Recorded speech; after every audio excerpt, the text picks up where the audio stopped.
organisasi siswa intrasekolah atau yang biasa kita dengar OSIS. Inilah singkatannya. Lalu yang selanjutnya, tidak mempunyai hubungan organisatoris dengan OSIS di sekolah lain dan tidak menjadi bagian atau alat dari organisasi lain yang ada di luar sekolah. Lalu fungsinya apa sih fungsi dari OSIS? Ya, yang pertama sebagai wadah.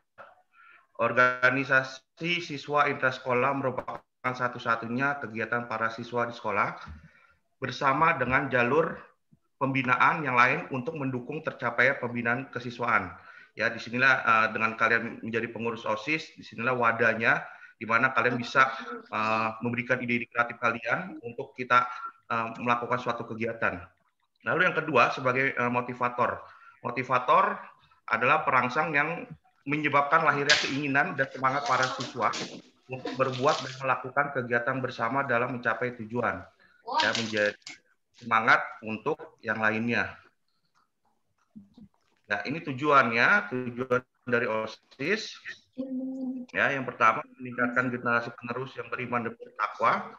Yang kedua memahami, menghargai lingkungan hidup dan nilai-nilai moral dalam mengambil keputusan yang tepat. Lalu yang ketiga membangun, mengembangkan wawasan kebangsaan dan rasa cinta tanah air dalam era globalisasi. Yang keempat, memperdalam sikap sportif, jujur, disiplin, bertanggung jawab, dan kerjasama secara mandiri, berpikir logis, dan demokratis. Yang kelima, meningkatkan pengetahuan dan keterampilan. Yang keenam, meningkatkan kesehatan jasmani dan rohani, memantapkan kehidupan bermasyarakat, berbangsa, dan bernegara. Ya, ini struktur dari pengurus OSIS atau MPK. Biasanya pengurus apa sih singkatan dari MPK? MPK itu Majelis Permusyawaratan Kelas. Itu biasanya dari tiap-tiap kelas akan mewakili ya masing-masing 2. Nanti akan dibantu oleh Bapak Ibu wali kelas. Seperti itu. Nanti ada ketua majelis, wakil ketua majelis, sekretaris majelis seperti itu. Lalu struktur selanjutnya dari pengurus OSIS ada ketua OSIS, wakil ketua OSIS, sekretaris 1 dan 2, bendahara 1 dan 2.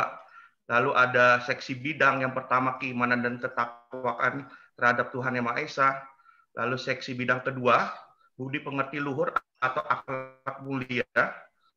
Seksi bidang ketiga kepribadian unggul, wawasan kebangsaan dan bela negara. Seksi bidang keempat prestasi akademik, seni, dan atau olahraga sesuai bakat dan minat. Seksi bidang kelima, demokrasi, hak asasi manusia, pendidikan politik, lingkungan hidup, kepekaan, dan toleransi sosial dalam konteks masyarakat plural, ya, keberagaman. Lalu seksi bidang 6, kreativitas, keterampilan, dan kewirausahaan. Ya. Lalu yang ketujuh, kualitas jasmani, kesehatan, dan gizi.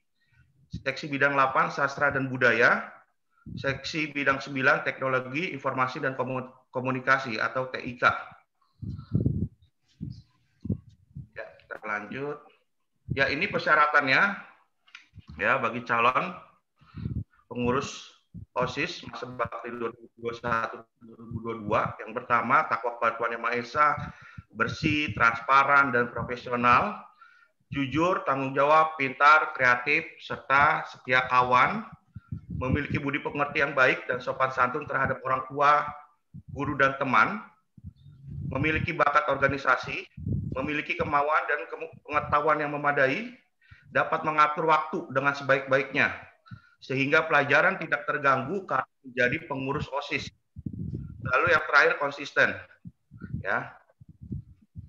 Lalu pelaksanaannya kapan? Ya. Halo, masih dengar suara Bapak ya? Masih, Pak. Ya. Ya, kita lanjut. Ini pelaksanaannya. Ya, tahap pertama ya dimulai dari hari Senin tanggal 11 sampai 12 Januari 2021 ya. Bapak akan memberikan formulir pendaftaran ya, karena kita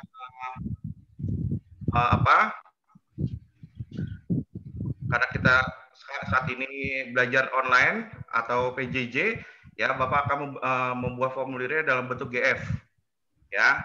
Terakhir pendaftaran Selasa 12 Januari 2021 jam 2 siang ya GF akan ditutup.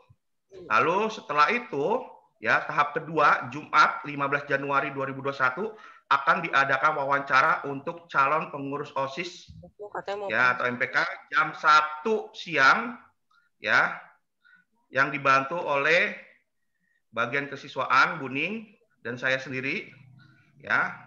Lalu Seninnya tanggal 18 Januari 2021 diumumkan yang lolos menjadi pasangan calon kandidat.